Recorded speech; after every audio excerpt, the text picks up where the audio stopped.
नमस्कार जी, जय हिंद साथियों। कैसे हैं सभी लोग। आप सभी का स्वागत करता हूं मैं information with Virendra YouTube channel में। जैसा कि आप जानते हैं दोस्तों, हम लोग इंडियन पॉलिटी का फाउंडेशन कोर्स चला रहे हैं, जिसमें कि हमारा भारतीय राज्य व्यवस्था का परिचय कंप्लीट हो चुका है। आज दोस्तों हम लोगों को देखना है कि इस सब्जेक्ट को किस प्रकार से पढ़ा जाता है, पहले क्या पढ़ें बाद में क्या पढ़ें, सारे एक प्रकार से ओवरव्यू हम आज ले लेते हैं और उसके बाद थोड़ी सी चर्चा पाठ्यक्रम पर भी करेंगे।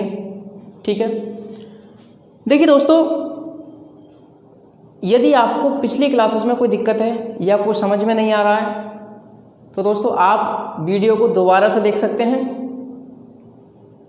और आज क्या देखना है, आज देखिए। देखो दोस्तों, इस सब्जेक्ट को किस प्रकार से पढ़ा जाता है वो मैं आपसे आज बात कर रहा हूँ, बताऊँ। तो देखिए सुनिए, सबसे नंबर एक हम लोगों को पढ़ना होता है इसमें क्या, भारतीय संविधान का ऐतिहासिक विकास। नंबर एक, भारतीय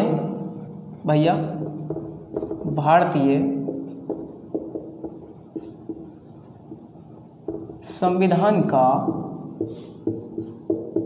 ऐतिहासिक विकास। उसके बाद हम लोग पढ़ेंगे दोस्तों संविधान का निर्माण।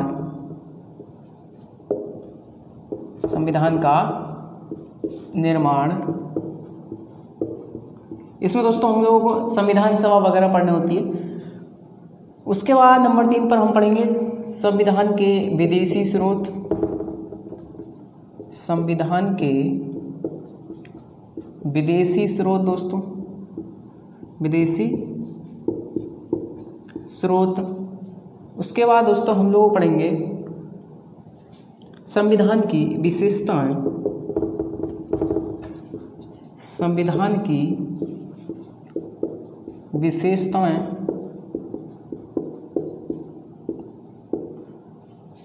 उसके बाद दोस्तों हम लोग पढ़ेंगे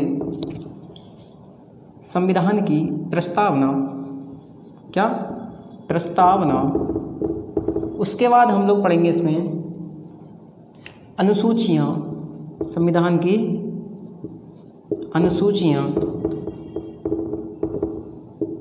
अनुसूचियाँ। अंत में दोस्तों हम लोग पढ़ेंगे संविधान के भाग और उनसे संबंधित दोस्तों अनुच्छेद।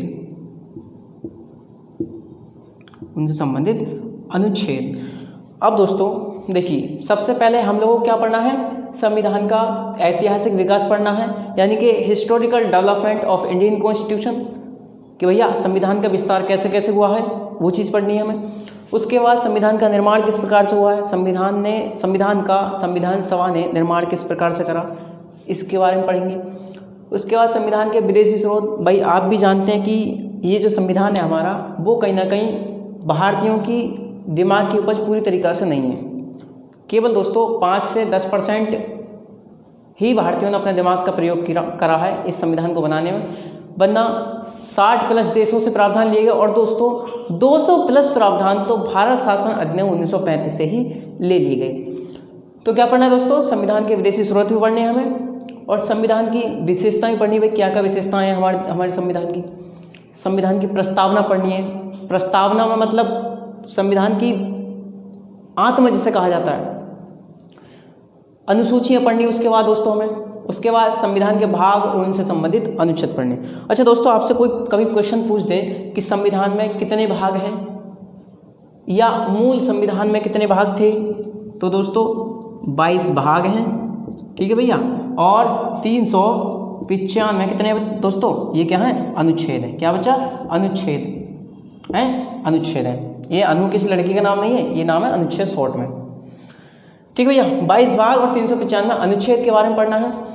यदि दोस्तों आपसे क्वेश्चन ऐसा पूछ दे कि भाई गणना की दृष्टि से कितने भाग हैं, तो गणना की दृष्टि से यदि पूछे दोस्तों आपसे, तो गणना की दृष्टि से कितने भाग है बच्चा, गणना की दृष्टि से 25 भाग है भैया। और गणना की दृष्टि से अगर अनुच्छेद पूछ दे भैया तो कितने हैं, 450 प्लस। मतलब 450 प्लस यानी 450 प्लस अनुच्छेद हो जाएंगे गणना की दृष्टि से, और भैया 25 भाग हो जाएंगे हमारे गणना की दृष्टि से। ठीक है, क्वेश्चन की लैंग्वेज पर डिपेंड करता है कि आपसे पूछना क्या चाहता है। दोस्तों मैं आपको प्रैक्टिस सेट इस प्रकार का दे दूंगा कि आपको कोई दिक्कत होगी ही नहीं कभी। और दोस्तों 22 के 22 भागों का विवरण मैं एक PDF में दे दूंगा आपको टेलीग्राम चैनल पर। कल क्लास में मैं टेलीग्राम चैनल का आपको नाम बता दूंगा, उस पर जाकर आप सभी लोग जुड़ जाएं। और इस पाठ्यक्रम पर पूरा एक नोट्स तैयार कर रखा है मैंने, वो आपको दे दूंगा, उसे अपनी कॉपी में उतार लेना अच्छी तरीक़ा से। ठीक है भैया, ये था हमारा ओवरव्यू, क्या पढ़ना है सर हमें आज। ठीक है भैया दोस्तों, तो आज हमको कहाँ से स्टार्ट करना है, तो भैया हमें स्टार्ट करना है यहाँ से। तो भारतीय संविधान के ऐतिहासिक विकास से हम लोग क्या करना है, शुरुआत भैया करनी है। डस्टर कहाँ है, डस्टर देना जरा।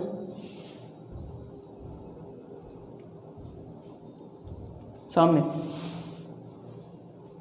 ठीक है भैया, तो हम लोगों को आज क्या पढ़ना है, आज देखिए दोस्तों हम लोग पढ़ते हैं भारतीय संविधान के ऐतिहासिक विकास।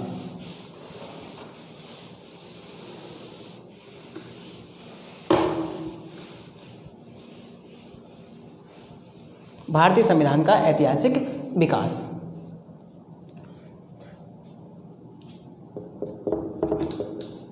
हिस्टोरिकल डेवलपमेंट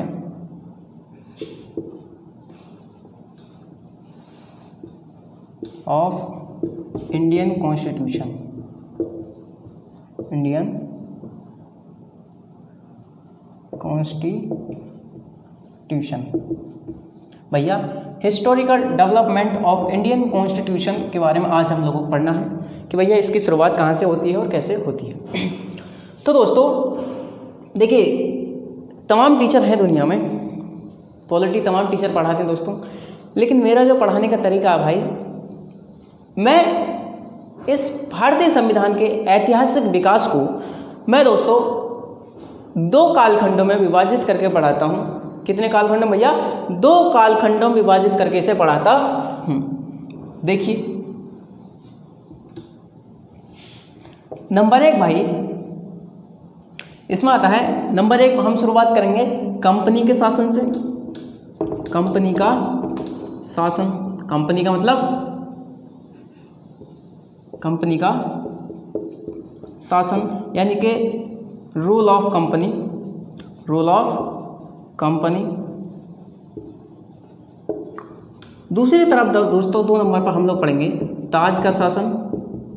ताज का शासन या rule of crown. Rule of crown. ठीक भाई, ये चीज़ हम लोगों को हमने कहा कि भैया ऐतिहासिक विकास को मैं 2 कालखंडों में विभाजित करता हूँ। नंबर 1 कंपनी का शासन, नंबर 2 ताज का शासन। ताज कंपनी का शासन मतलब ईस्ट इंडिया कंपनी जो थी, आप लोगों ने सुनी होगी, अभी चर्चा करेंगे। दोस्तों कंपनी के शासन के बारे में हम लोगों को पढ़ना होता है 1773 से लेकर के दोस्तों और 1800 कहाँ तक, 57 तक, क्योंकि भैया 1857 में क्रांति होती है। और इसके बारे में पढ़ना होता है भैया हमको 1858 से लेकर के दोस्तों ये चला 1947 तक। कहाँ तक चला, 1858 से लेकर के 1947 तक ये भैया चला। तो भाई कंपनी के शासन में हम लोगों ने इतना जाना कि भी 1773 से 1857 तक हम लोगों को पढ़ना तो है सर, पढ़ना तो है, लेकिन पढ़ना क्या क्या है सर, इसके बीच में हमें एक ओवरव्यू दे देंगे आप, तो हमें ये पता चल जाएगा कि सर अब कौन सा एक्ट, कौन सा अधिनियम कराने वाले हैं। आई बात समझ में? तो ओवरव्यू ले लीजिए पहले। तो भैया 1773 से स्टार्ट करेंगे। देखो नंबर 1 पढ़ना है 1773 का रेगुलेटिंग एक्ट। उसके बाद दोस्तों 1781 का एक्ट ऑफ सेटलमेंट या अमेंडिंग एक्ट, इसे बोलते हैं संशोधनात्मक अधिनियम। उसके बाद दोस्तों 1784 का पिट्स इंडिया एक्ट, 1786 का एक्ट। उसके बाद दोस्तों 1793 का चार्टर एक्ट। उसके बाद 1813 का चार्टर एक्ट, 1833 का चार्टर एक्ट, 1853 का चार्टर एक्ट उसके बाद दोस्तों होती है 1857 की क्रांति, और 1857 की क्रांति के बाद सीधे तौर पर भारत में आ जाता है क्या, ताज का शासन। आई बात समझ में, ताज का शासन यानी क्राउन का शासन, इंग्लैंड को जो महाराजा था या राजा था उसका शासन। तो 1800 यहाँ पढ़ना होता है दोस्तों 1858 का एक्ट ऑफ गुड गवर्नेंस, और उसके बाद 1861 का परिषद अधिनियम, 1873 का एक्ट, 1876 का एक्ट, 1892 का परिषद अधिनियम, उसके बाद दोस्तों 1909 का परिषद अधिनियम, 1919 का भारत शासन अधिनियम, 1935 का भारत शासन अधिनियम, और 1947 का दोस्तों अंत में पढ़ेंगे 1947 का भारतीय स्वतंत्रता अधिनियम। भैया आई बात समझ में आपके कि भैया हम लोगों ने देखा कि भैया ऐतिहासिक विकास को दो कालखंडों में विभाजित करके हम लोग पढ़ेंगे। सबसे पहला कंपनी का शासन, दूसरा ताज का शासन। ठीक भाई, कंपनी के शासन में 70 से 73 से यहाँ तक पढ़ना है हमें, और दोस्तों ताज का शासन के बारे में पढ़ना है हमको 1858 से 1947 तक। इतनी बात में कोई दिक्कत? अब सुनिए दोस्तों, अब सुनिए, जो मैं बता रहा हूँ आपसे वो एक महत्वपूर्ण बात है और महत्वपूर्ण बिंदु पर भी बात मैं करूँगा, तो ध्यान सुनिए। बच्चा क्या सोचता है? बच्चा ये सोचता है कि दोस्तों ये जो सर संवैधानिक विकास या ऐतिहासिक विकास पढ़ा रहे हैं ये संविधान का भाग है ही नहीं, मतलब इससे संविधान का कोई लेना देना है ही नहीं, मतलब इसे सर मतलब बोझ मानते हैं बच्चे। एक प्रकार से बच्चे इस चीज़ के लिए, इस पाठ्यक्रम के लिए बोझ मानते हैं, एक प्रकार से सिरदर्द मानते हैं। बच्चों को ये समझ में ही नहीं आता भाई। अब मैं नहीं जानता बच्चों की कमी रही है या टीचरों की कमी रही है, लेकिन दोस्तों विश्वास बना के रहिए, ऐतिहासिक विकास इस प्रकार से दिमाग में घुसा दूंगा जिस प्रकार से और भी चीज़ें घुसती होंगी आपके दिमाग में। आई बात समझ में? तो दोस्तों देखिए सुनिए, ये जो अब मैं क्या बताने की कोशिश कर रहा हूँ ये बात सुनो। जो ऐतिहासिक विकास जो है या संवैधानिक विकास जो है ये दोस्तों वर्तमान संविधान का ही एक विस्तार रूप है। मैंने कहा कि भैया जो ऐतिहासिक विकास है ये वर्तमान संविधान का ही एक विस्तार रूप है। भैया यहाँ कुछ चीज़ें हुई, धीरे धीरे रिफॉर्म होते होते वर्तमान संविधान तक पहुँची। तो यही बात मैं कहना चाह रहा हूँ कि भैया वर्तमान संविधान जो है इन्हीं चीज़ों का एक विस्तार रूप है। कि सर कैसे, आप कैसे कह सकते हैं कि भी एक विस्तार रूप है? तो देखो सुनो दोस्तों, आज आप लोग संसद देखते हैं। आज आप लोग क्या देखते हैं भैया? आज आप लोग एक संसद देखते हैं। आज आप लोग एक संसद देख रहे हैं भैया। तो दोस्तों 1853 के चार्टर एक्ट से एक ऑल इंडिया लेजिस्लेटिव काउंसिल, जिसे कहा जाता है अखिल भारतीय विधान परिषद दोस्तों, जिसे कहा जाता है अखिल भारतीय विधान परिषद, अखिल भारतीय विधान परिषद दोस्तों 1853 के चार्टर एक्ट से अखिल भारतीय विधान परिषद या ऑल इंडिया लेजिस्लेटिव काउंसिल का गठन किया गया दोस्तों। ये दोस्तों ये क्या थी? ये दोस्तों ब्रिटेन में जो संसद चला करती थी उसका ही एक छोटा स्वरूप थी। इसका मतलब कि भैया भारत के लिए कानून ऑल इंडिया लेजिस्लेटिव काउंसिल बनाएगी। तो दोस्तों ये मिनी संसद हुई। तो 1853 के चार्टर एक्ट से ऑल इंडिया अखिल भारतीय विधान परिषद का गठन किया गया, जो कि मिनी संसद थी। क्या थी? मिनी संसद थी। और दोस्तों आगे चल कर कब दोस्तों? 1919 में। कब? 1919 के भारत शासन अधिनियम में इस ऑल इंडिया लेजिस्लेटिव काउंसिल को द्विसदनीय कर दिया गया। क्या कर दिया भैया? द्विसदनीय कर दिया गया। और दोस्तों भारतीय संविधान लागू होने के बाद और 13 मई 1952 में यही संस्था क्या बनती है? लोकसभा और राज्यसभा, वर्तमान संसद बन गई। तो कहीं ना कहीं कहीं ना कहीं दोस्तों सोर्स तो यही है, कहीं ना कहीं बीज तो यहीं से पड़ रहा है ना। धीरे धीरे रिफॉर्म होते होते हम यहाँ तक पहुँचे, ठीक है। और दोस्तों आज आप लोग मंत्रिमंडल प्रणाली देखते हैं भैया, आज आप लोग मंत्रिमंडल प्रणाली देखते हैं, ठीक है। तो दोस्तों मंत्रिमंडल प्रणाली मतलब एक कैबिनेट मिनिस्टर है, राज्य मंत्री है, उपमंत्री है, ये सब देखते हैं आप लोग आज। तो ये व्यवस्था दोस्तों, ये कैबिनेट सिस्टम या मंत्रिमंडलीय प्रणाली की जो शुरुआत हुई, ये कहीं ना कहीं 1861 से हो रही है। तो 1861 से क्या हुआ, एक मंत्रिमंडल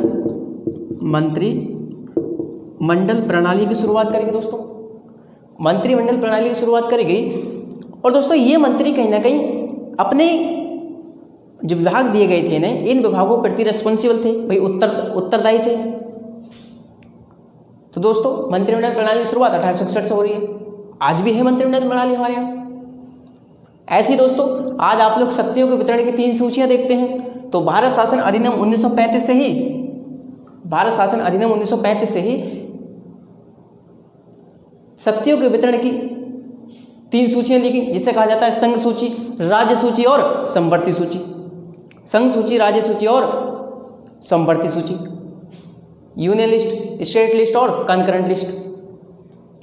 ऐसे दोस्तों आज आप लोग सुप्रीम कोर्ट देखते हैं तो 1935 के भारत शासन अधिनियम से एक सर्वोच्च न्यायालय की स्थापना की गई। कब? 1937 में। उस समय इसका नाम संघीय न्यायालय था और 1 अक्टूबर 1937 से इस संघीय न्यायालय ने अपना कार्य करना शुरू कर दिया। और इसमें एक मुख्य न्यायाधीश के साथ 6 अन्य न्यायाधीश थे, मतलब 7 थे टोटल। तो यही बात आज हमारा जो संविधान का आर्टिकल 124 क्लॉज 1 है, वो भी यही बात कहता है कि मुख्य न्यायाधीश के साथ 6 अन्य न्यायाधीश होंगे, मतलब टोटल 7 न्यायाधीश होंगे सुप्रीम कोर्ट में। तो दोस्तों ये कहीं ना कहीं जो ऐतिहासिक विकास है, ये कहीं ना कहीं वर्तमान संविधान का एक विस्तार रूप है। ये बात मैं बताने की कोशिश आपको कर रहा हूँ कि भैया चीज़ें यहाँ से शुरू हो रही हैं और कहीं ना कहीं इनका विस्तार होते होते रिफॉर्म होते होते यहाँ तक ये चीज़ें पहुँची। इतनी चीज़ आपको समझ में आई होगी, मैं आशा करता हूँ। दोस्तों अब मैं आगे बढ़ूँ तो अब क्या आएगा, हमारा 1773 का रेगुलेटिंग एक्ट आएगा। ठीक है, हम चर्चा करते हैं दोस्तों।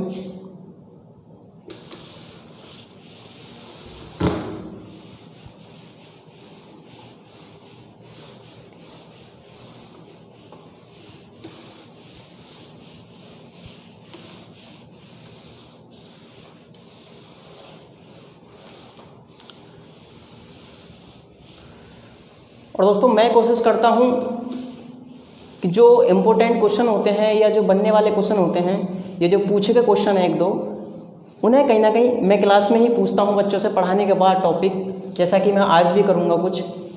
और कुछ करंट की न्यूज़ आती रहती हैं तो उन्हें भी हम क्लास में डिस्कस कर लिया करेंगे। ठीक है भैया। तो डाल दीजिए 1773 का रेगुलेटिंग एक्ट।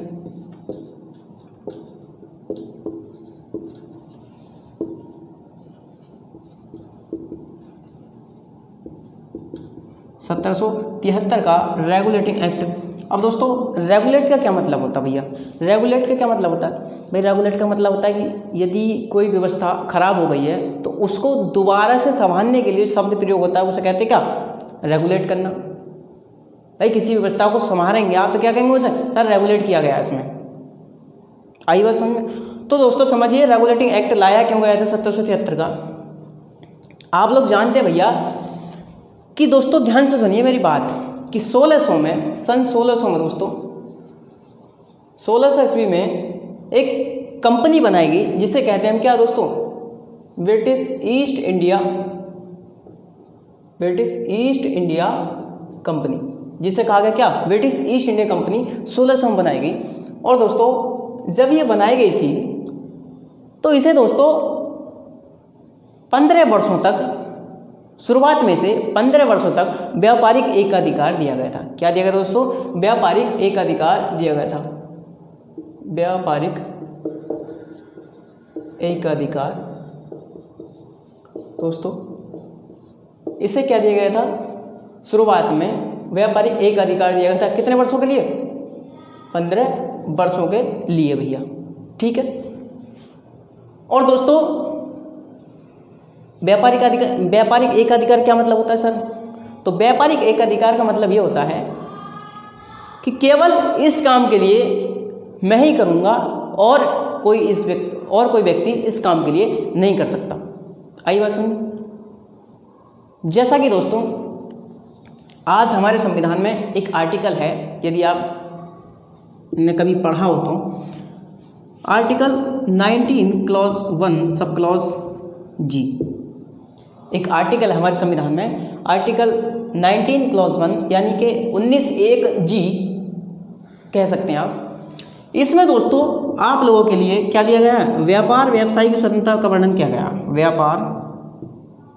व्यापार व्यवसाय दोस्तों, इसमें व्यापार व्यवसाय की स्वतंत्रता का वर्णन किया गया कि भैया आज आप लोग कोई भी व्यापार व्यवसाय कर सकते हैं, जो आपके मन में आए वो आप व्यापार व्यवसाय कर सकते हैं। भाई आपका मन कर रहा है मूंगफली का गोदाम खोलना है, मूंगफली गोदाम खोलिए। आपका मन कर रहा है डॉक्टर बनना है, डॉक्टर बनिए। इंजीनियर बनना है, इंजीनियर बनिए। जो आपका मन कर रहा है, हमें तो अमरूद का ठेला लगाना है, लगाइए भैया, कौन मना कर रहा है आपसे? आई बात समझ में? तो आपका जो मन करे वो आप व्यापार व्यवसाय कर सकते हैं आर्टिकल 19 क्लॉज 1 सब क्लॉज जी के अनुसार दोस्तों। लेकिन दोस्तों क्या ये अधिकार आत्यांतिक है? भैया ये अधिकार आत्यांतिक नहीं है हमारा। क्यों आत्यांतिक नहीं है? क्योंकि भाई ये जो व्यापार व्यवसाय की स्वतंत्रता है ये आत्यांतिक क्यों नहीं है? ये एब्सोल्यूट क्यों नहीं है? क्योंकि भैया इस पर कुछ निर्बंधन भी हैं। क्या है भैया? इस पर कुछ निर्बंधन भी हैं। एक बात बताइए, आपको व्यापार व्यवसाय की स्वतंत्रता है तो क्या भैया आप गांजे की खेती करोगे? हथियार बनाओगे क्या? हथियारों का व्यापार करोगे क्या? सर नहीं कर सकते हम। क्यों भाई? क्योंकि सर इस पर कुछ ना कुछ निर्बंधन है। ये स्वतंत्रता हमारी आत्यांतिक नहीं है। ये स्वतंत्रता हमारी आत्यांतिक नहीं है दोस्तों, इस पर कुछ ना कुछ निर्बंधन हैं। तो दोस्तों इस पर 3 निर्बंधन हैं। कौन से भैया? इस पर 3 निर्बंधन हैं। सबसे पहला कहता है कि आम जनता के हित में, आम जनता दोस्तों, आम जनता के हित में। भैया आप लोग ऐसा व्यापार व्यवसाय कीजिए जो कि आम जनता के हित में हो, जो कि क्या हो भैया? आम जनता के हित में हो, सार्वजनिक हित में हो। भाई मूंगफली बेचो, अमरूद की खेती कीजिए, आलू की खेती कीजिए, कोई भी व्यापार व्यवसाय करो, लेकिन वो आम जनता के हित में होना चाहिए। दूसरा कहता है इसमें निर्बंधन कि दोस्तों सरकार इस पर एकाधिकार, सरकार क्या कर सकती है दोस्तों? एकाधिकार या मोनोपोली दोस्तों, मोनोपोली, एकाधिकार या मोनोपोली लागू कर सकती है।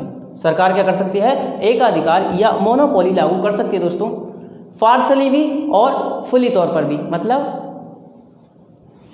पूर्ण रूप से भी कर सकती है भैया, और दोस्तों अंशतः भी कर सकती है। भैया सरकार एकाधिकार या मोनोपोली लागू कर सकती है, अंशतः भी कर सकती है और पूर्ण तरीके से भी कर सकती है। एक बात बताओ, हथियार हम नहीं बना सकते, कौन बनाएगी? सरकार बनाएगी। मिसाइल हम नहीं बना सकते, कौन बनाएगी? सरकार बनाएगी। तो सरकार कुछ व्यापारों पर क्या कर सकती है भैया? एकाधिकार लागू कर सकती है, मोनोपोली लागू कर सकती है, वो पूर्ण रूप से भी कर सकती है और अंशतः भी कर सकती है कि आधा आधा कर लो, कुछ तुम कर लो, कुछ हम कर लें। आई बात समझ में? तो व्यापारिक एकाधिकार में आप बात समझ में आ गई। लेकिन एक प्रकार का और निर्बंधन है, वो मैं कभी आर्टिकल 19 पढ़ाते समय ही बताऊंगा, पढ़ाने थोड़ा समय लग जाए, क्या फ़ायदा फिर। तो व्यापारिक एकाधिकार समझाने का मेरा मतलब था कि भैया ऐसा कार्य जो कि केवल मैं ही करूंगा और कोई इस कार्य को नहीं कर सकता, वो कहलाता है कि भैया व्यापारिक एकाधिकार। आई बात समझ में? व्यापारिक एकाधिकार में तो दिक्कत ना होगी अब किसी को। तो भैया ब्रिटिश ईस्ट इंडिया कंपनी 1600 में बनाई गई, जिसे शुरुआत में 15 वर्षों तक व्यापारिक एकाधिकार दिया गया था दोस्तों। भैया व्यापार करती गई, कोई दिक्कत नहीं। लेकिन दोस्तों इस कंपनी ने भारत में आकर के 1608 में ये भारत में आई, और दोस्तों इस कंपनी ने भारत में आने के बाद 1765 से लेकर के और 1700 1772 तक, 1765 से लेकर दोस्तों 1772 तक इस प्रकार से भारत की लूट करी दोस्तों कि कृषि की बदहाल हालत हो गई, लोगों में गरीबी बेरोजगारी चरम पर आ गई। और दोस्तों लोगों से, जो भारत के लोग थे, उनसे उपहार आदि लेना प्रारंभ कर दिया था इन अंग्रेजों ने। और दोस्तों जो ईस्ट इंडिया कंपनी थी, ब्रिटिश ईस्ट इंडिया कंपनी, इसके जो कर्मचारी थे, इन्होंने कहीं ना कहीं अपना निजी व्यापार शुरू कर दिया था, जिससे कि कंपनी भी घाटे में जा रही थी और भारत के लोग भी घाटे में कहीं ना कहीं जा रहे थे। और दोस्तों भारत के लोगों से इन्होंने उपहार आदि लेना शुरुआत कर दी, इसलिए भारत के लोग भी कहीं ना कहीं घाटे में जाने लगे और कृषि की हालत कर दी इन्होंने। तो भाई ये बात पता चली इंग्लैंड के राजा को। और दोस्तों ब्रिटिश संसद ने सन 1772 में वॉरेन हेस्टिंग्स साहब को भेजा, क्या, बंगाल का गवर्नर जनरल नियुक्त करके कि आप जाइए, और बंगाल के गवर्नर जनरल आप नियुक्त हो गए। और वो लेकर के आते हैं दोस्तों अपने साथ क्या, 1773 का रेगुलेटिंग एक्ट। अब दोस्तों 1773 के रेगुलेटिंग एक्ट से मैं आपको मोटी मोटी दो बातें बताऊंगा, मैं आपको दो बातें बताऊंगा, और ये दो बातें कब पूरी होंगी मैं आपको वो भी बताऊंगा। पहली कि भैया रेगुलेटिंग एक्ट यानी 1773 से संसद के नियंत्रण की शुरुआत करी गई, संसद के नियंत्रण की शुरुआत करी गई। और दोस्तों ये जो 1773 से संसद के नियंत्रण की शुरुआत की जा रही दोस्तों, ये संसद के नियंत्रण की शुरुआत पूरी तरीका से दोस्तों 1858 में हो जाएगी। कब? जबकि भैया पूरी तरीका से ताज का शासन आ जाएगा, या भैया पूरी तरीका से क्राउन का शासन, ब्रिटिश संसद का पूरी तरीका से शासन आ जाएगा भारत में। तो पहली बार संसद के नियंत्रण की शुरुआत करी गई, और दोस्तों 1858 में ये पूरी तरीका से हो जाएगा। अगली बात भैया, यहां से शक्तियों के केंद्रीकरण, यहां से दोस्तों शक्तियों के केंद्रीकरण की भी शुरुआत दोस्तों करी गई। और दोस्तों ये शक्तियों के केंद्रीकरण की शुरुआत 1773 से की जा रही है, कहीं ना कहीं ये पूरी तरीका से हो जाएगी कब? 1833 में जाकर के, 1833 में जाकर के। लेकिन दोस्तों जब आपसे क्वेश्चन पूछेगा, पीसीएस में अभी क्वेश्चन पूछा था कुछ दिन पहले कि शक्तियों के केंद्रीकरण की शुरुआत करी गई, तो कब? 1833 ऑप्शन में था, 1773 नहीं था। आपसे क्वेश्चन पूछे शक्तियों का केंद्रीकरण किया गया था कब? 1833। दोस्तों एग्जामिनर को उस बात से कोई मतलब नहीं है कि आपने किस प्रकार से पढ़ा है, आप किस प्रकार से आपने थ्योरी पढ़ी है, वो केवल क्वेश्चन पूछना जानता है कि केंद्रीकरण कब किया गया? 1833 में।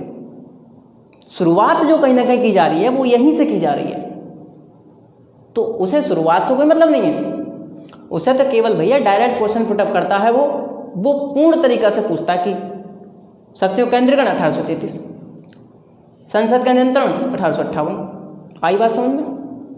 कोई कन्फ्यूजन होंगे आप लोग? ठीक है भैया। तो शक्तियों के केंद्रीकरण की शुरुआत कैसे कैसे की गई भैया? अगर ये दोनों बातें समझ में आ गई हों तो आगे बढ़ो। यदि ये दोनों बातें समझ में आ गई तो इसमें जो फैक्चुअल डाटा है भैया वो आपके समझ में खुद ब खुद आ जाएगा, रटना नहीं पड़ेगा आपको। आइए समझते हैं। 1773 के रेगुलेटिंग एक्ट से क्या किया गया, देखिए सुनिए दोस्तों। आप लोग जानते हैं कि भाई उस समय 3 प्रेसिडेंसियां थीं। कितनी? 3 प्रेसिडेंसियां थीं। कौन कौन सी? बम्बई, बंगाल और मद्रास। ठीक है भैया, मद्रास, बम्बई और बंगाल, 3 प्रेसिडेंसियां थीं। और ये तीनों प्रेसिडेंसी दोस्तों अपने अपने प्रेसिडेंसियों के लिए कानून बना सकते थे। मतलब यहाँ के जो गवर्नर थे वो कहीं ना कहीं अपने प्रेसिडेंसियों के लिए कानून बना सकते थे। इनको दोस्तों कानून बनाने का अधिकार मिला 1726 में एक आता है राजलेख या 1726 का चार्टर एक्ट। उसमें दोस्तों व्यवस्था ये थी कि जितनी ये बंगाल, बम्बई और मद्रास जो प्रेसिडेंसी 3 हैं, इन तीनों को कानून बनाने का अधिकार दिया गया, अपनी अपनी प्रेसिडेंसियों को। मतलब यहाँ के जो गवर्नर हैं वो अपनी अपनी प्रेसिडेंसियों को कानून बना सकते हैं। ये व्यवस्था करेगी 1726 से। अब भैया 1726 से पहले क्या होता था? तो 1726 से पहले भैया एक COD नाम की एक संस्था थी। क्या थी भैया? COD संस्था थी, जो कि भैया जो कौन थी? ईस्ट इंडिया कंपनी के एक प्रशासनिक इकाई थी या सर्वोच्च प्रशासनिक इकाई थी। क्या थी? ईस्ट इंडिया कंपनी की सर्वोच्च प्रशासनिक इकाई थी भैया। क्या थी? एक सर्वोच्च प्रशासनिक इकाई हुआ करती थी। कौन? COD, जैसे कहते हैं कोर्ट ऑफ डायरेक्टर। इससे मतलब 1726 से पहले यही कानून बनाया करती थी ईस्ट इंडिया कंपनी के लिए भी, और दोस्तों बम्बई, मद्रास और बंगाल के प्रेसिडेंसियों के लिए भी। तो 1726 के बाद हमें अधिकार मिला कि भैया बम्बई, मद्रास और बंगाल जो 3 प्रेसिडेंसी हैं, इनके गवर्नर अपनी अपनी प्रेसिडेंसी के लिए कानून बना सकते हैं भैया। इतने में कोई दिक्कत नहीं होनी चाहिए, ठीक है। तो भैया 1773 के रेगुलेटिंग एक्ट से क्या किया गया, सुनिए कि ये जो बंगाल का जो गवर्नर था दोस्तों, जी से आप लोग समझ जाएंगे कि भैया जी से सर गवर्नर की बात कर रहे हैं। तो भैया बंगाल का जो गवर्नर था, इसे बना दिया गया था भैया क्या? इसे बना दिया गया था बंगाल का गवर्नर जनरल। अगर मैं गवर्नर बोलूँ तो जी, गवर्नर जनरल बोलूँ दोस्तों तो जी। आई बात समझ? AG और OG, आई बात समझ? तो बंगाल के गवर्नर को बंगाल का गवर्नर जनरल बना दिया गया दोस्तों। और इसकी सहायता के लिए दोस्तों, बंगाल के गवर्नर जनरल की सहायता के लिए एक 4 सदस्यीय कार्यकारी परिषद का गठन किया गया। मतलब 4 सदस्य एक एग्जीक्यूटिव काउंसिल बनाएगी, जिसमें कितने सदस्य थे दोस्तों? 4 सदस्य थे। एग्जीक्यूटिव काउंसिल मतलब कार्यकारी परिषद दोस्तों, कार्यकारी परिषद। तो भैया मैंने क्या बताया पहली बात कि जो बंगाल का जो गवर्नर था, इसको बना दिया गया था क्या भैया? बंगाल का गवर्नर जनरल। और इसकी सहायता के लिए दोस्तों, इसकी सहायता के लिए एक एग्जीक्यूटिव काउंसिल या एक कार्यकारी परिषद का गठन किया गया दोस्तों, जिसमें 4 सदस्य थे। और सुनिए, ये जो गवर्नर जनरल था, बंगाल का जो गवर्नर जनरल था, इसके अधीन किया गया किसको भैया? इसके अधीन किया गया भैया जो बम्बई, उस समय मुंबई जो आज वर्तमान में है, उस समय बम्बई हुआ करता था। बम्बई के गवर्नर और भैया बम्बई के गवर्नर और मद्रास के गवर्नर, बम्बई के गवर्नर और मद्रास के गवर्नर को इसके अधीन किया गया। किसके भैया? बम्बई और मद्रास के गवर्नर को बंगाल के गवर्नर जनरल के अधीन किया गया। आई बात समझ में? कोई दिक्कत ना होनी चाहिए, ठीक है भैया। और दोस्तों इसमें जो 4 सदस्य थे, ये दोस्तों ये कौन थे? तो भैया फिली फ्रांसिस,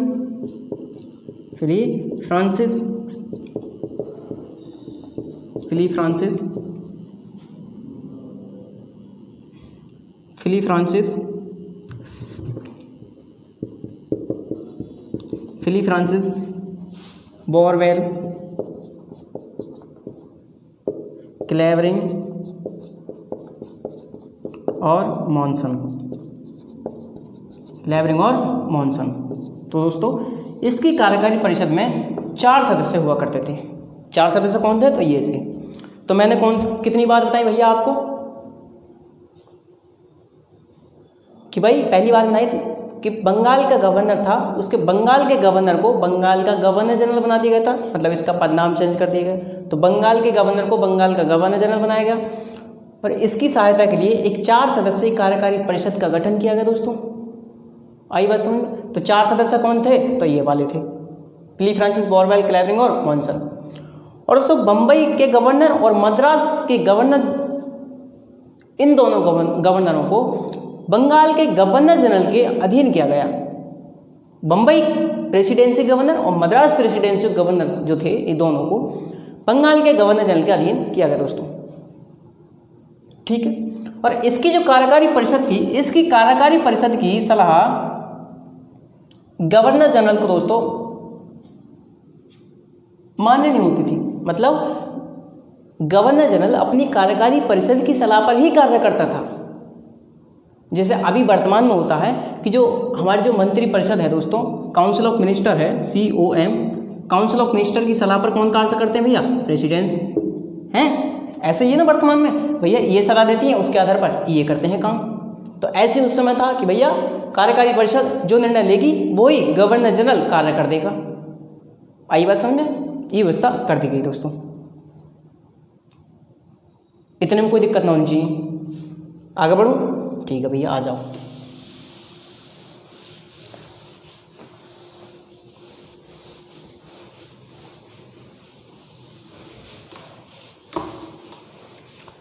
और क्या किया गया भैया?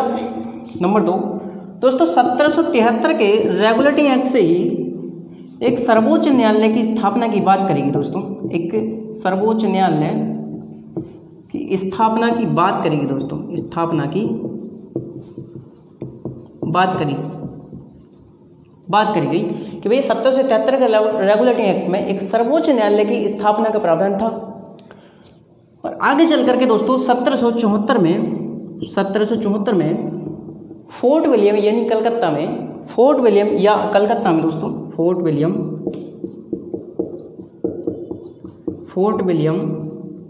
या कलकत्ता में, फोर्ट विलियम या कलकत्ता में एक सर्वोच्च न्यायालय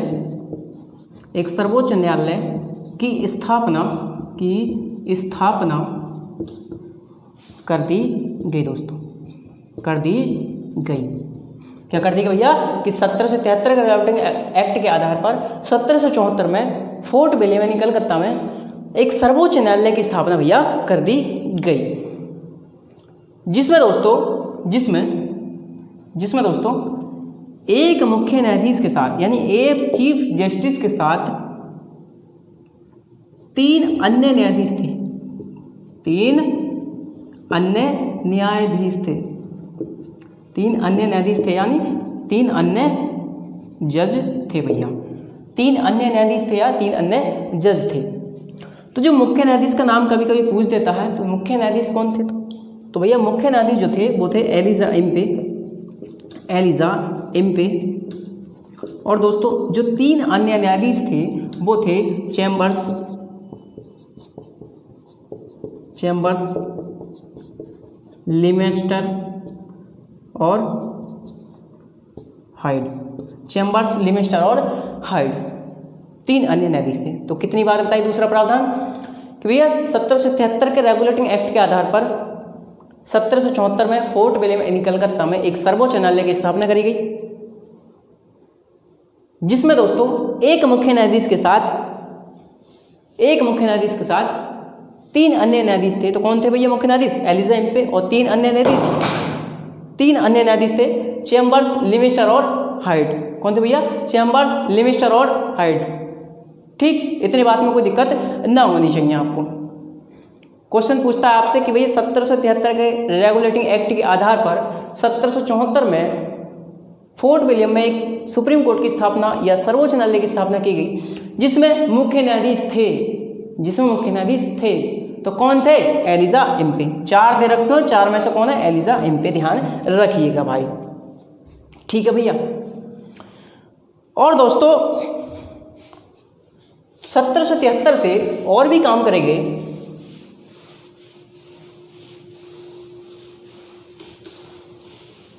1773 के रेगुलेटिंग एक्ट से दोस्तों और काम करेंगे। जैसे कि दोस्तों तीसरा काम कि जो कंपनी के जो अधिकारी थे या निजी कर्मचारी थे दोस्तों, मैंने आपसे बताया कि कंपनी गड्ढे में क्यों गई थी, कंपनी की अर्थव्यवस्था गड्ढे में क्यों जा रही थी दोस्तों? क्योंकि सर कंपनी के जो कर्मचारी थे वो कहीं ना कहीं अपने निजी व्यापारों में लग गए थे, और इन लोगों ने दोस्तों भारतीयों से उपहार आदि लेना शुरुआत कर दी थी। तो इसी चीज़ पर प्रतिबंध लगाया गया तीसरे प्रावधान में कि भैया जो कंपनी है, कंपनी के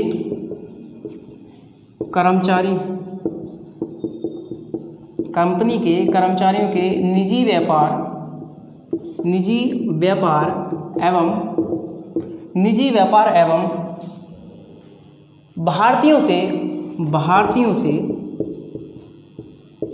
भारतीयों से उपहार आदि लेने पर प्रतिबंध, उपहार आदि लेने पर प्रतिबंध लगा दिया गया दोस्तों। ठीक है जी, इतनी बात समझ में आई। तीसरा प्रावधान कि कंपनी के जो कर्मचारी थे उनके निजी व्यापार पर कहीं ना कहीं रोक लगा दी गई भैया। आई बात समझ में। और चौथा प्रावधान भाई कि आप देख रहे हैं कि भैया एक सीओडी है, एक सीओडी संस्था, सीओडी जिसे कहते हैं हम कोर्ट ऑफ डायरेक्टर। क्या कहते हैं भैया? Court of director, court of director, court of director. ठीक है भैया, कोर्ट ऑफ डायरेक्टर। इसमें दोस्तों अब तक जितने सदस्य नियुक्त होते थे, इसमें दोस्तों 24 सदस्य थे, 24 सदस्य नियुक्त होते थे दोस्तों। इन 24 सदस्यों का कार्यकाल 1 वर्ष हुआ करता था। अब तक 1773 तक दोस्तों इन 24 सदस्यों का कार्यकाल 1 वर्ष हुआ करता था। लेकिन दोस्तों 1773 में क्या किया गया कि ये जो सीओडी है यानी कोर्ट ऑफ डायरेक्टर जो है, इसके जो सदस्यों का कार्यकाल है वो 1 वर्ष से बढ़ाकर 4 वर्ष कर दिया गया। 4 वर्ष कर दिया गया भैया, 4 वर्ष कर दिया गया। और दोस्तों 24 सदस्यों में से 1/4 सदस्य प्रतिवर्ष क्या करेंगे? प्रतिवर्ष आराम करेंगे, प्रतिवर्ष उन्हें सस्पेंड किया जाएगा। आई बात समझ में?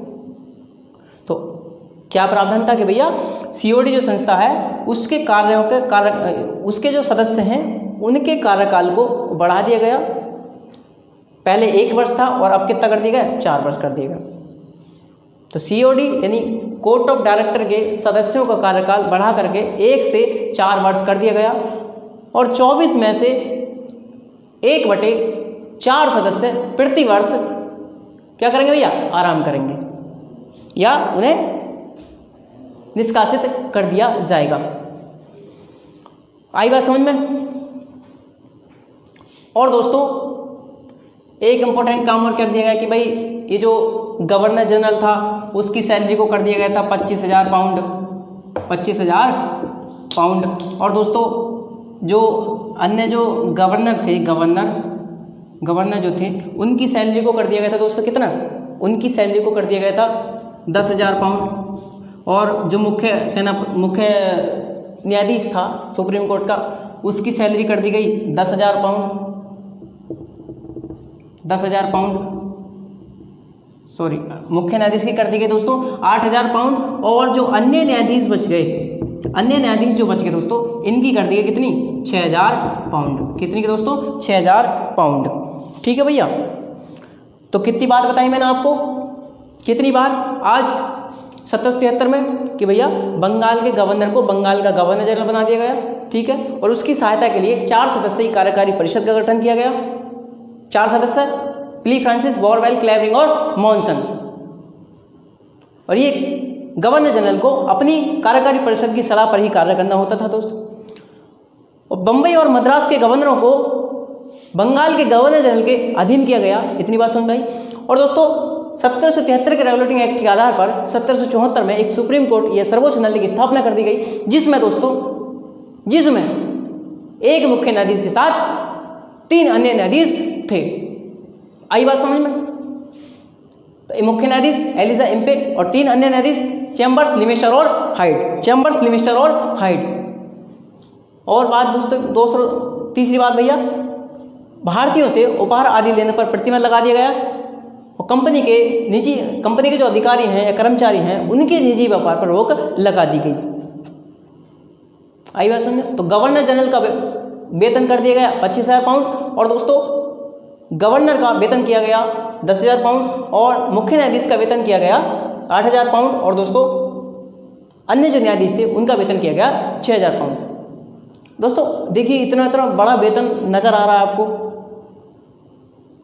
और दोस्तों एक बात बताइए, आदमी करप्ट कब बनता है?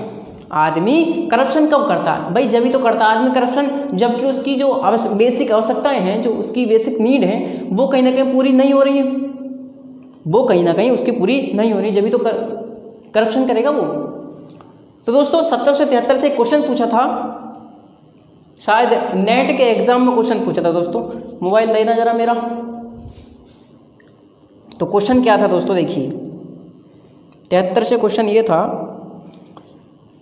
कि देखिए क्वेश्चन कह रहा है कि रेगुलेटिंग एक्ट 1773 में किए गए प्रावधानों में से कौन सा कथन असत्य है, मतलब कौन सा कथन असत्य है। ठीक है, नंबर 1 ये कह रहा है कि इस कथन द्वारा ब्रिटिश क्राउन का कोर्ट ऑफ डायरेक्टर के माध्यम से कंपनी के पर नियंत्रण और सशक्त हो गया था। आई मीन संसद का नियंत्रण या दोस्तों ब्रिटिश क्राउन का क्या किया गया भैया, नियंत्रण किया गया, यानी नियंत्रण की शुरुआत कर दी गई। तो पहली कथन सही है, अच्छी बात है। इस अधिनियम में यह व्यवस्था की गई कि कोर्ट ऑफ डायरेक्टर अब 4 वर्ष के लिए नियुक्त किया जाएगा। भाई सही बात है ना कि भैया 1 वर्ष से 4 वर्ष इसका क्या कर दिया गया, कार्यकाल कर दिया गया। इस अधिनियम के द्वारा बंगाल के गवर्नर को बंगाल का गवर्नर जनरल बना दिया गया। ये भी बात सही है भैया, कहीं ना कहीं ये भी बात सही है कहीं ना कहीं। तो उपयुक्त में से कोई नहीं, तो ऑप्शन क्या होगा, उपयुक्त में से कोई नहीं। असत्य कथन कोई सा भी नहीं है, तीनों तीनों सत्य हैं, तीनों तीनों सत्य हैं दोस्तों। ये क्वेश्चन था भाई, ये क्वेश्चन था 1773 के रेगुलेटिंग एक्ट से। दोस्तों मैंने इसमें बंगाल के गवर्नर जनरल की बात करी होगी, तो बंगाल का गवर्नर जनरल बना दिया गया 1773 में। किसे, कौन लेकर का है 1773 का रेगुलेटिंग एक्ट, वॉरेन हेस्टिंग्स साहब, वॉरेन हेस्टिंग्स साहब। तो बंगाल का प्रथम गवर्नर जनरल कौन हुआ, वॉरेन हेस्टिंग। तो बंगाल का गवर्नर जनरल कौन हुआ प्रथम, वॉरेन हेस्टिंग। और दोस्तों आपसे क्वेश्चन पूछ दे कभी हिस्ट्री वगैरह के पोर्शन में कि बंगाल का प्रथम गवर्नर कौन था, तो गवर्नर कौन था, तो गवर्नर था रॉबर्ट क्लाइव। आई बात समझ में। तो 1772 में वॉरेन हेस्टिंग्स साहब को ब्रिटिश क्राउन द्वारा या ब्रिटिश संसद द्वारा दोस्तों बंगाल का गवर्नर जनरल नियुक्त किया गया, और यही लेकर का 1773 का रेगुलेटिंग एक्ट। इतने में किसी को कोई दिक्कत ना होनी चाहिए दोस्तों। आई बात समझ में। दोस्तों मैं आपसे 10 मिनट और लूँगा, 10 मिनट में आपसे और लूँगा, थोड़ी देर रुक जाइए जरा। ठीक है, आज पढ़ा रहे हैं तो थोड़ा सा हमारा भी मन कर रहा है पढ़ाने को। ठीक है भाई। 1773 के रेगुलेटिंग एक्ट के बाद क्या आता है दोस्तों हमारा, उसके बाद आता है हमारा क्या, उसके बाद आता है दोस्तों हमारा 1781 का एक्ट ऑफ सेटलमेंट। 1781 का एक्ट ऑफ सेटलमेंट।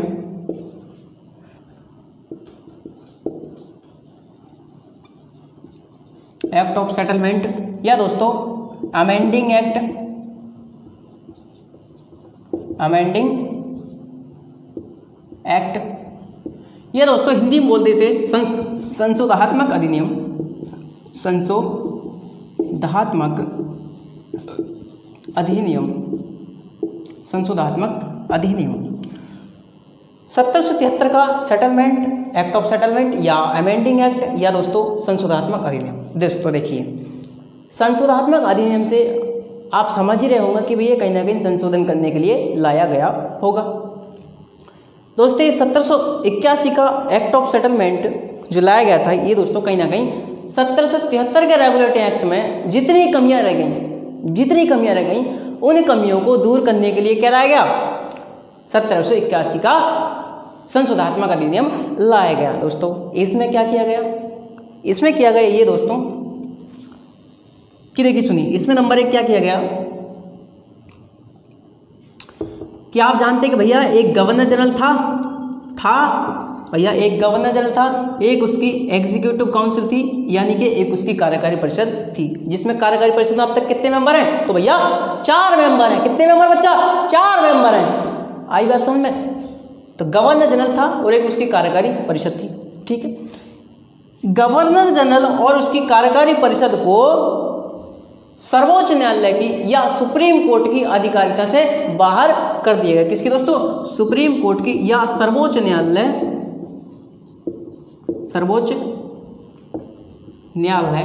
भैया मैंने कहा कि गवर्नर जनरल और उसकी कार्यकारी परिषद को सुप्रीम कोर्ट की अधिकारिता से बाहर कर दिया गया है। सुप्रीम कोर्ट की अधिकारिता से बाहर कर दिया गया भैया।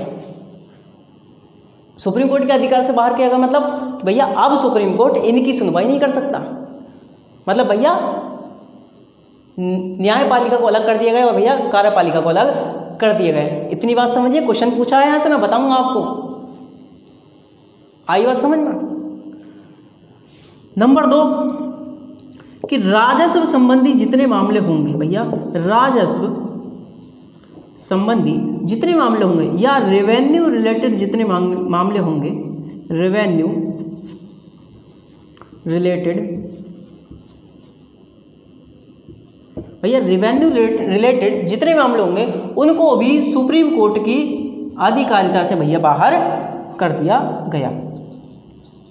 सुप्रीम कोर्ट की अधिकारिता से बाहर कर दिया गया। मैंने क्या बताया 1781 में कि भैया गवर्नर जनरल उसकी कार्यकारी परिषद को सुप्रीम कोर्ट की अधिकारिता से बाहर किया गया, मतलब कि अब सुप्रीम कोर्ट इनकी सुनवाई नहीं करेगा। इसी प्रकार राजस्व संबंधी मामले या रेवेन्यू रिलेटेड जितने मामले होंगे उनकी सुनवाई भी सुप्रीम कोर्ट नहीं करेगा। ये व्यवस्था कर दी गई 1781 में।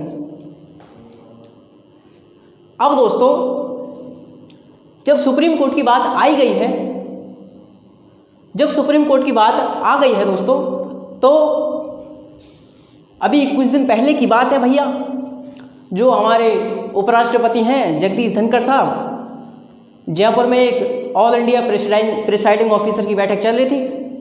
वहाँ उन्होंने क्या कहा दोस्तों, देखिए अभी मैं करंट को क्यों सम्मिलित करता हूँ क्लास में।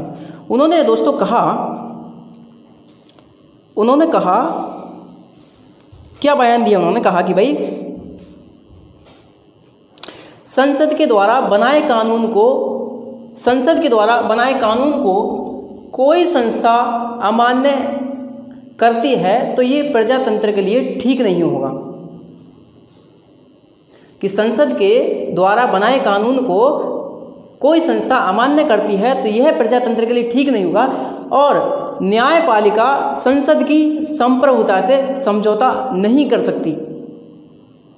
न्यायपालिका संसद की संप्रभुता से समझौता नहीं कर सकती। अब दोस्तों सवाल यहाँ ये उठता है कि भैया हमारी संसद संप्रभु है क्या? हमारी संसद संप्रभु है क्या भैया? संप्रभु मतलब सर्वोच्च है क्या भाई? हमारी संसद सर्वोच्च है क्या? कि नहीं भाई, संसद सर्वोच्च नहीं है हमारी। क्यों दोस्तों? हम भारत में रहते हुए भैया, हम किसी भी अंग को सर्वोच्च नहीं कह सकते। भारत में रहते हुए हम किसी भी अंग को सर्वोच्च नहीं कह सकते। तो सर्वोच्च है तो कौन? संविधान। तो क्वेश्चन कैसे आएगा भैया?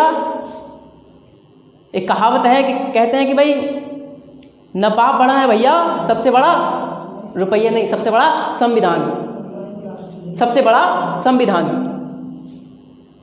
तो हम भारत में रहते हुए किसी भी अंग को सर्वोच्चता शब्द यूज नहीं कर सकते। तो सर्वोच्च है तो कौन? केवल संविधान ही सर्वोच्च है भारत में। तो दोस्तों 1781 से एक क्वेश्चन पूछा था, वो क्वेश्चन क्या था? ये शायद क्वेश्चन पीसीएस में पूछा गया है। देखिए सुनिएगा, पीसीएस का क्वेश्चन है कि निम्नलिखित में से किस अधिनियम द्वारा कार्यपालिका एवं न्यायपालिका के बीच शक्ति पृथक्करण की दिशा में कदम उठाया गया? मतलब कार्यपालिका और न्यायपालिका को अलग कर दिया गया। किस अधिनियम में? पृथक्करण मतलब अलग करना, पृथक करना मतलब अलग अलग करना। तो किस अधिनियम में भैया कार्यपालिका को अलग कर दिया गया था और भैया न्यायपालिका को अलग कर दिया गया था? किस अधिनियम में? 1781 का संशोधनात्मक अधिनियम। तो इसमें लिखा है 1781 का संशोधनात्मक अधिनियम। ये देखिए दोस्तों 1781 का संशोधनात्मक अधिनियम, ये क्वेश्चन है आप लोगों को सही से दिखाई नहीं दे रहा होगा, 1 मिनट रुकिएगा।